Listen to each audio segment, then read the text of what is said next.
Bismillahirrahmanirrahim. Assalamualaikum warahmatullahi wabarakatuh. Alhamdulillahilladzi arsala rasulahu bil huda wa dinil haq liyudhhirahu 'ala dini kulli wa kafa billahi syahida. Asyhadu an la ilaha illallah wahdahu la syarikalah wa asyhadu anna Muhammadan abduhu wa rasuluhul ladzi la nabiyya ba'dahu ma ba'd.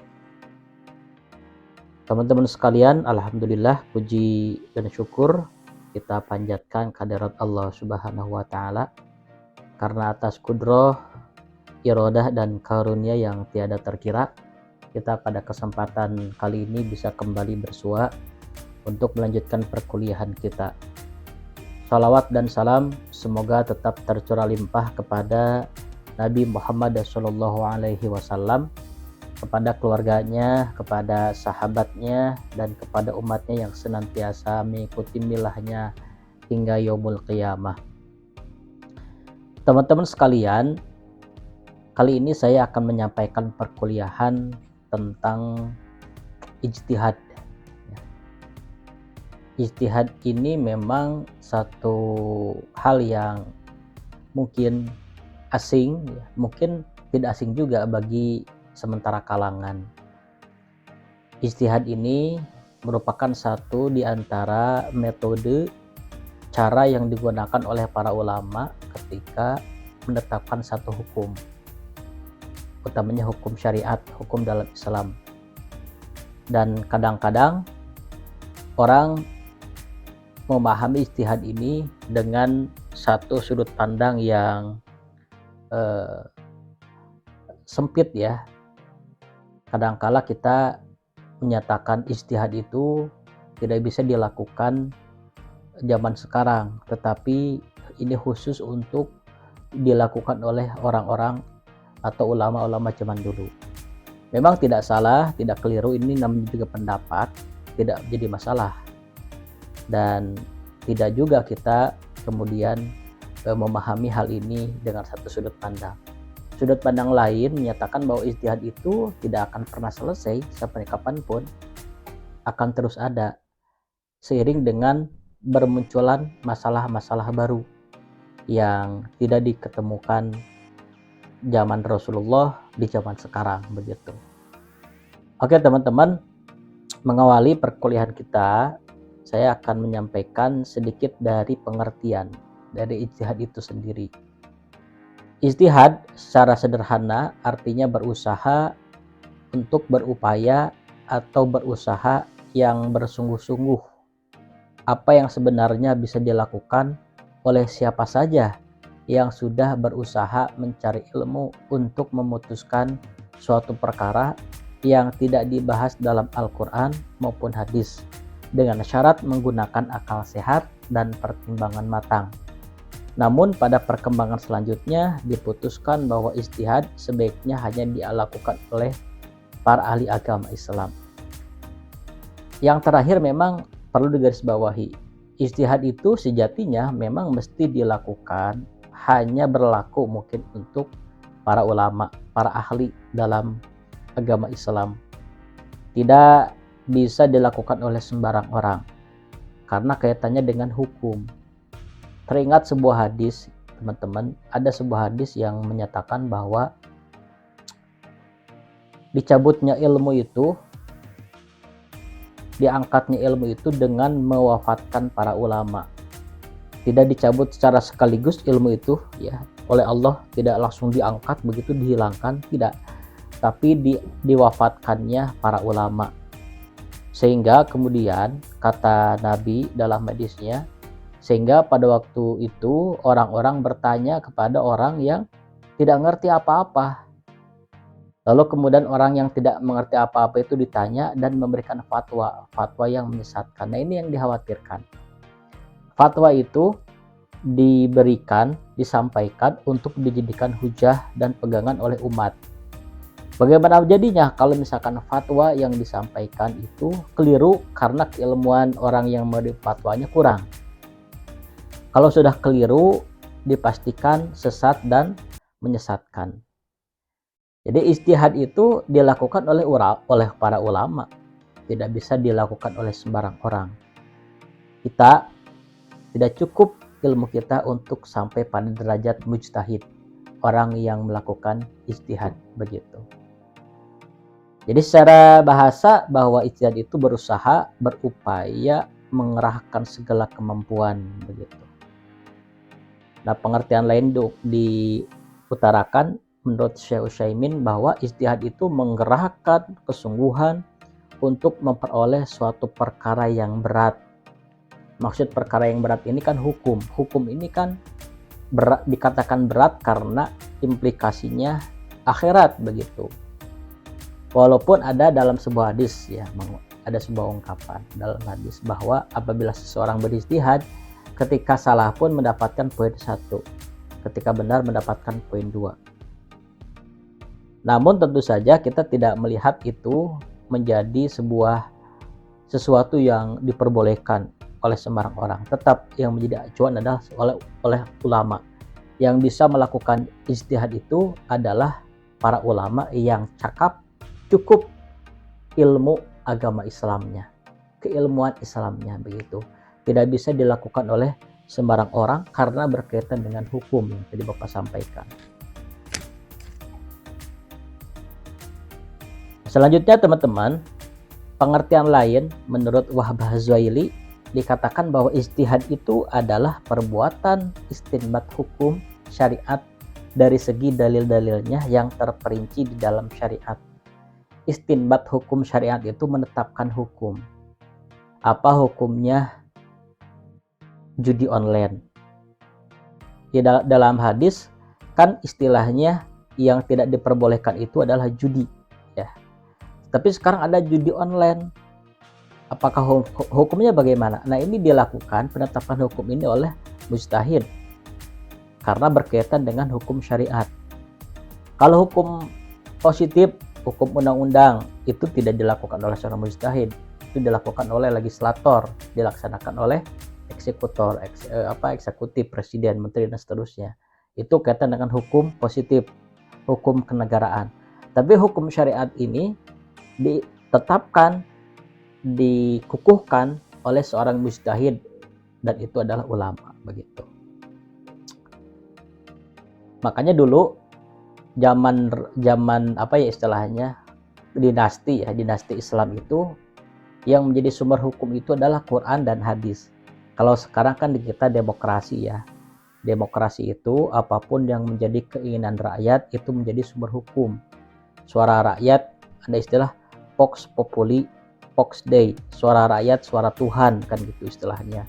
Rakyat itu menentukan hukum, apa yang menjadi keinginan rakyat itu menjadi sumber hukum.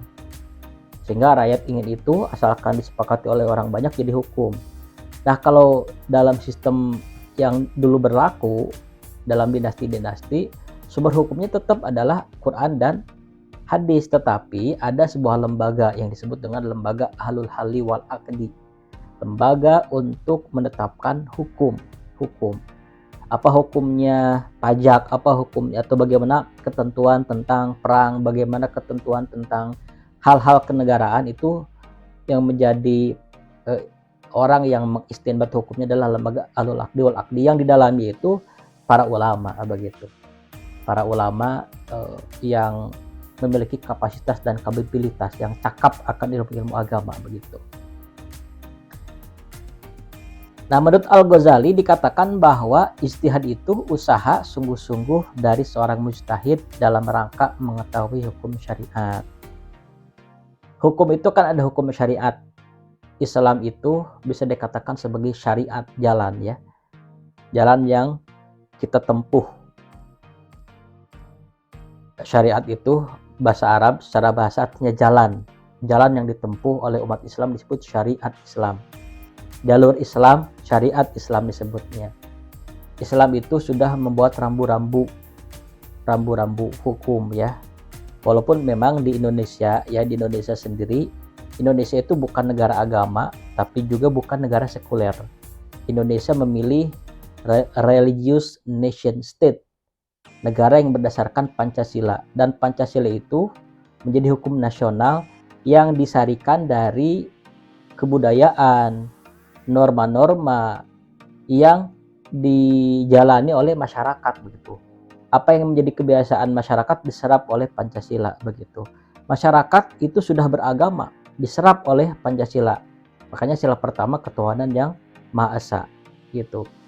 Jadi sebetulnya di Indonesia fleksibel menjalankan hukum ya. Kita punya syariat Islam. Di Islam ada syariat Islam tetapi tidak dilegalisasi menjadi hukum nasional secara umum, secara baku begitu. Tetapi nilai-nilai dalam syariat Islam bisa kemudian dilegislasi. Misalkan tentang zakat sudah ada aturannya, tentang haji sudah ada aturannya. Begitu. Mencuri tidak boleh dilarang dalam hukum positif di negara Indonesia. Di agama pun kemudian dilarang. Ada yang sama, ada yang kemudian negara tidak mengakomodir hukum-hukum yang berlaku dalam hukum agama. Misalnya hukum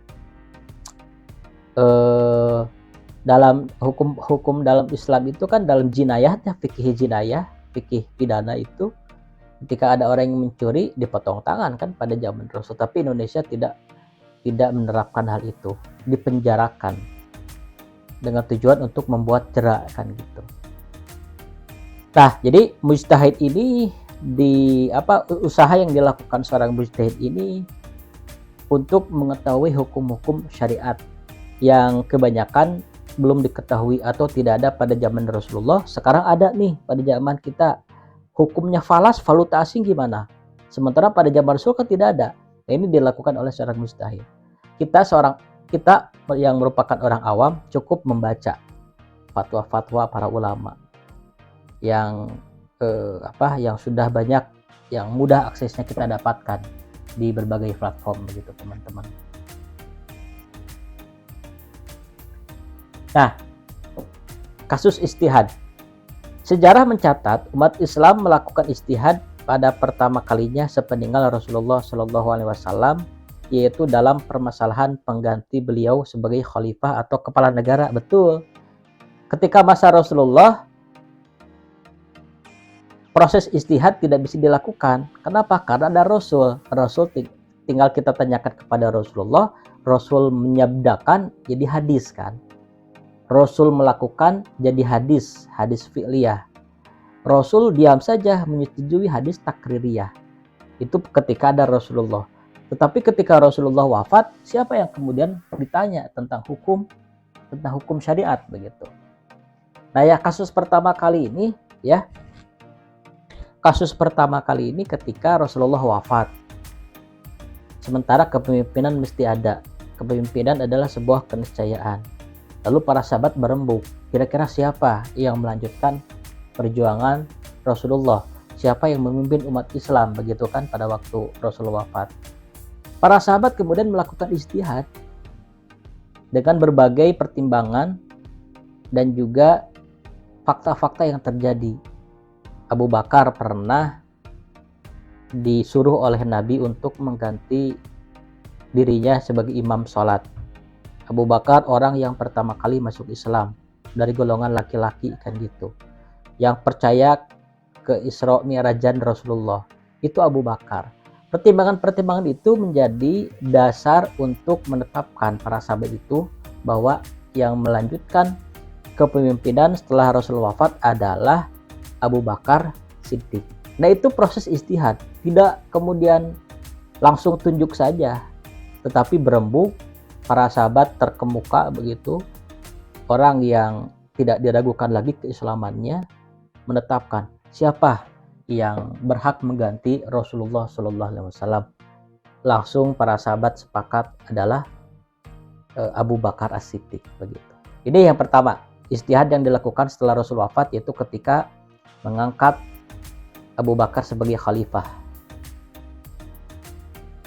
Kemudian setelah menjabat sebagai khalifah, Abu Bakar menghadapi suatu masalah. Sebagian orang Islam tidak mau membayar zakat setelah Rasulullah wafat. Kemudian ia menyelesaikan masalah itu dengan ijtihad. Ya, banyak masalah terjadi pada masa Abu Bakar. Rasul tidak ada, umat Islam ada beberapa yang goncang. Sebagian ada yang murtad, ada yang munafik, mau tetap dalam Islam tetapi tidak mau bayar zakat. Nah, Abu Bakar menyikapi hal itu dengan apa? Kemudian terjadilah peperangan, perang Riddah. begitu, melawan orang-orang murtad dan orang-orang yang tidak membayar zakat. Nah, keputusan untuk memerangi itu dilakukan dengan proses ijtihad yang dilakukan oleh Abu Bakar dan juga para sahabat yang lainnya, begitu. Ketika ada Rasul kan tinggal tanya saja kepada Rasulullah, selesai masalah, begitu. Tidak mesti Rasulullah, tinggal tunggu Rasulullah mendapatkan wahyu dari Allah, begitu. Tidak perlu ijtihad kalau ketika masih ada Rasulullah SAW. Yang kedua, ijtihad itu tidak akan pernah berhenti. Apa alasannya?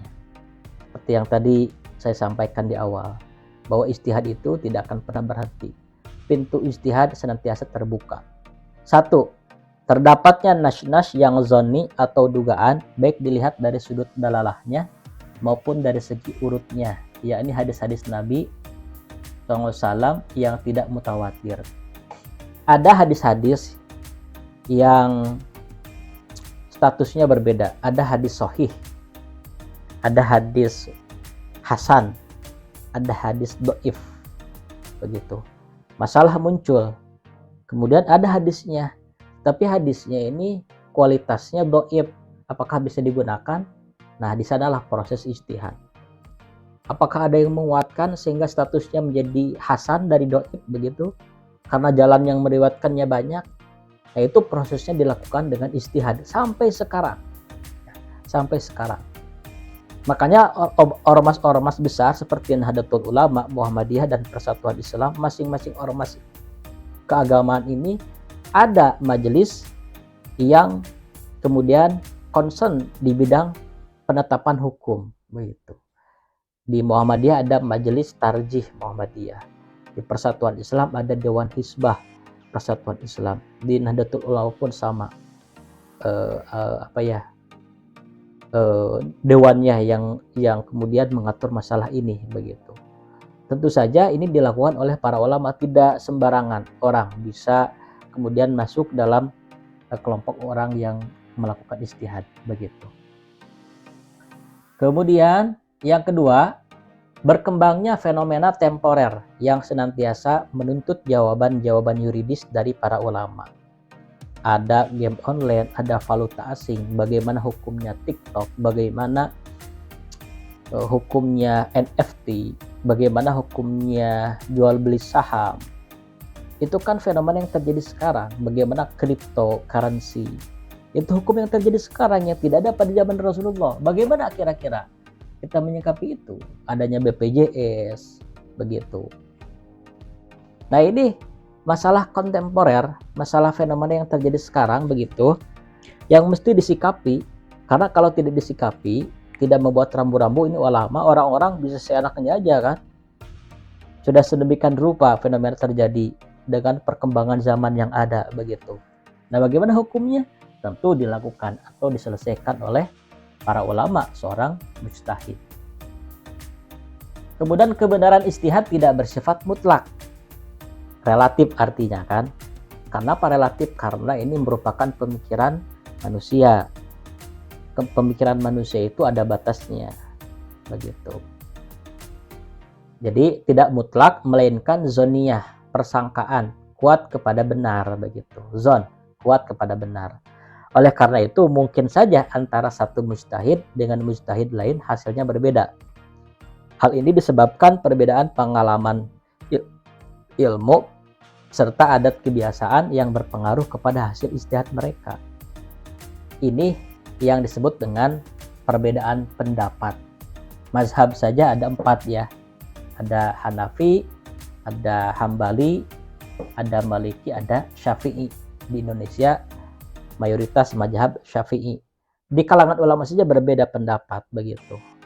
Nih, keempat ulama ini merupakan seorang mujtahid yang sudah tidak diragukan lagi kualifikasi keilmuan keagamaannya. Sah-sah saja kita mengikuti satu pandangan tertentu, atau kemudian misalkan ada sebagian kaum muslimin yang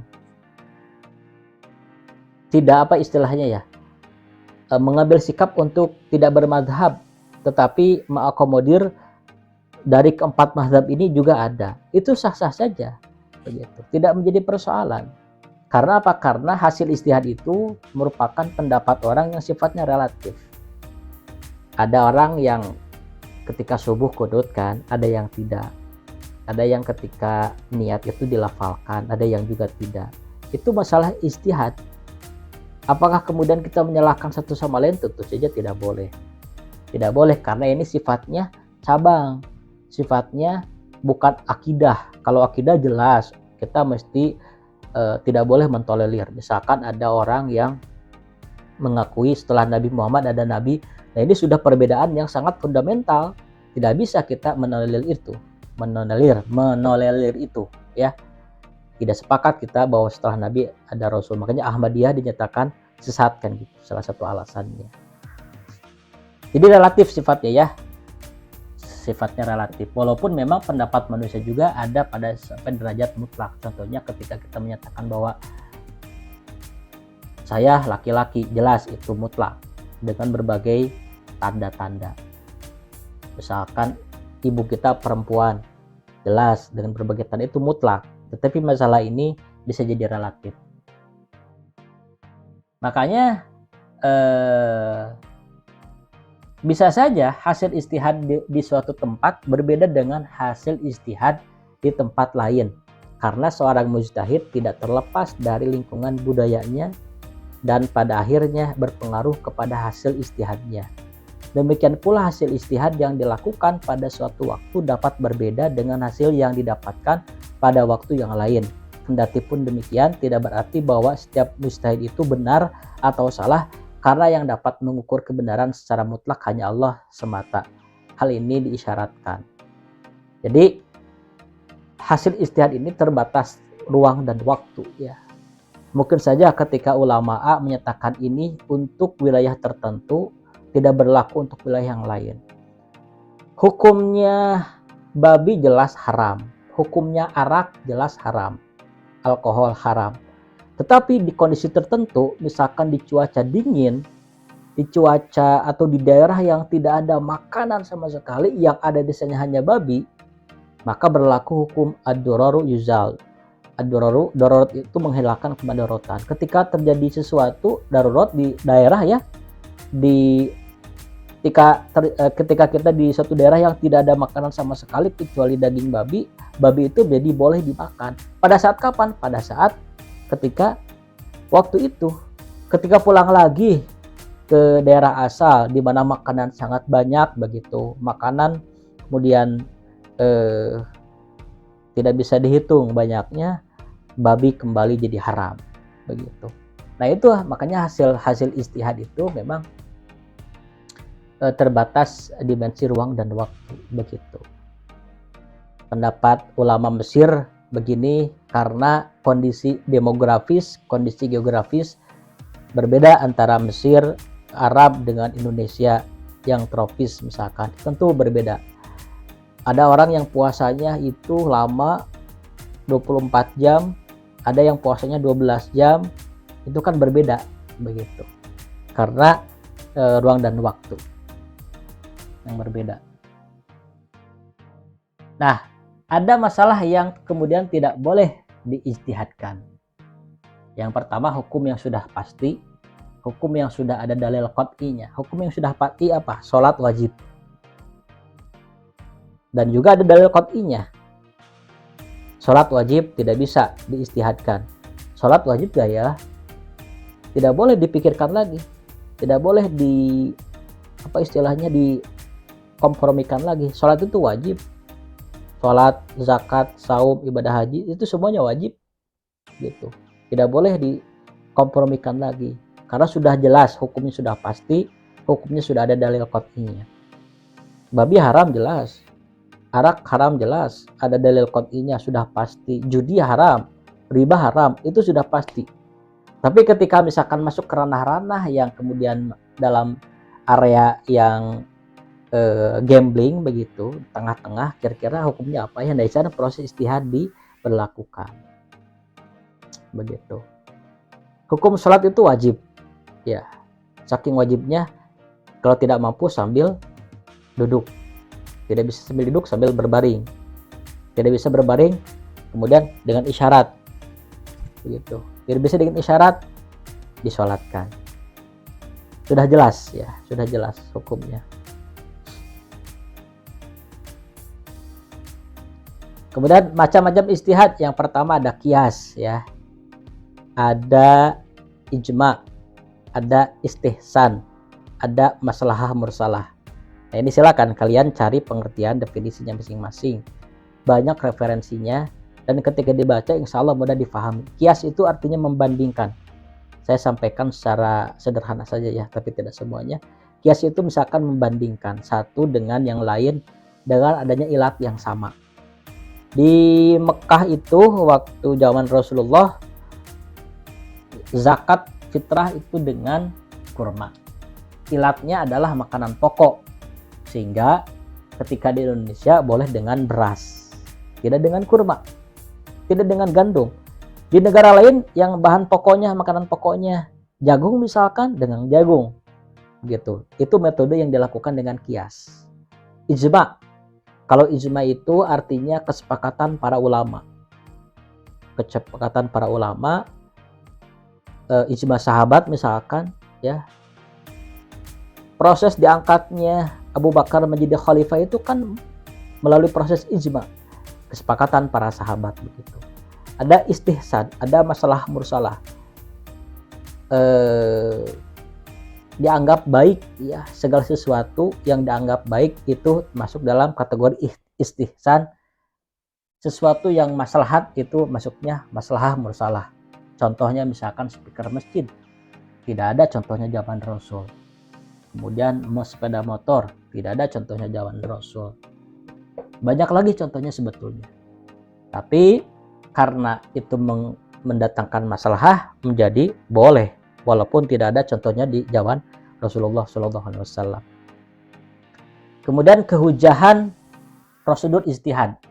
Yang pertama, yang posisi paling atas jelas nas Al-Quran. Sumber utama adalah Al-Quran. Jika seorang ulama kemudian menetapkan satu hukum, yang pertama cari dalam Al-Quran ada atau tidak. Oke. Yang kedua adalah khobar hadis mutawatir. Hadis yang mutawatir itu banyak yang meriwayatkan, masyhur. Kemudian tidak diragukan lagi kehujahannya. Misalkan di Al-Quran ada isyarat, di hadis dijelaskan begitu kan. Kemudian di hadis mutawatir tidak ditemukan khobar hadis mutawatir lagi, khobar hadis ahad. Ahad itu jalannya tidak banyak orang yang meriwayatkan. Contoh begini ya, kalau ada logis sederhana hadis mutawatir, Presiden Jokowi menyatakan, misalkan ya, Presiden menyatakan bahwa BBM naik, Pertalite naik, Pertamax naik. Ini disampaikan naik 2000 misalkan ya, Pertalite naik 2000. Presiden sudah mengucapkan itu, kemudian disampaikan oleh Menteri ESDM, disampaikan pula oleh Direktur Pertamina, dimuat di berbagai media, begitu kan, berarti banyak riwayatnya kan, banyak riwayatnya begitu, banyak yang menyampaikan, memberitakannya. Itu analogi sederhana tentang mutawatir ya. Kalau hadis ahad itu yang menyampaikan tidak banyak tetapi kuat begitu, misalkan misalkan Menteri Pendidikan dan Kebudayaan menyatakan bahwa mahasiswa itu mesti melakukan proses MBKM, walaupun misalkan satu orang yang menyampaikan menterinya, tetapi karena kualitasnya sahih, ini seorang menteri, maka bisa dipakai kehujahannya karena seorang menteri, walaupun seorang menteri yang menyampaikan. Kemudian zahir Quran, zahir hadis, isyarat atau mungkin ada yang eksplisit, ada yang implisit, secara langsung, secara tidak langsung. Itu kehujahan prosedur ijtihad yang mesti kita ketahui. Kemudian syarat seorang mujtahid. Nah ini yang yang perlu kita pahami juga. Bagaimana sih seorang mujtahid itu? Apa sih syaratnya? Yang pertama, mengetahui isi Al-Quran. bukan hanya mengetahui, hafal, faham, tahu tafsirnya, tahu asbabun nuzulnya, kemudian konteksnya apa. Jadi bukan hanya mengetahui, faham dengan tafsir dan juga konteksnya. Mengetahui bahasa Arab dan kaidah-kaidahnya jelas karena Al-Quran, kemudian hadis itu bahasa Arab. Mengetahui kaidah-kaidah ilmu usul fikih ya. Mengetahui soal ijma, mengetahui nasih mansuh, ayat yang dihapus dan ayat yang menghapus. Kemudian mengetahui ilmu riwayah hadis, bagaimana kualitas hadis, apakah sahih, hasan, dhaif begitu. Dan juga yang terakhir mengetahui rahasia-rahasia tasyri yang tersirat, yang tersurat dalam syariat. Itu saja teman-teman ya yang bisa disampaikan pada kesempatan kali ini. Mudah-mudahan bermanfaat, khususnya saya yang menyampaikan, umumnya kalian semua yang mendengarkan. Semoga bermanfaat. Aku qouli hadza wa astaghfirullah li wa lakum. Mohon maaf bila ada salah-salah kata. Wassalamualaikum warahmatullahi wabarakatuh.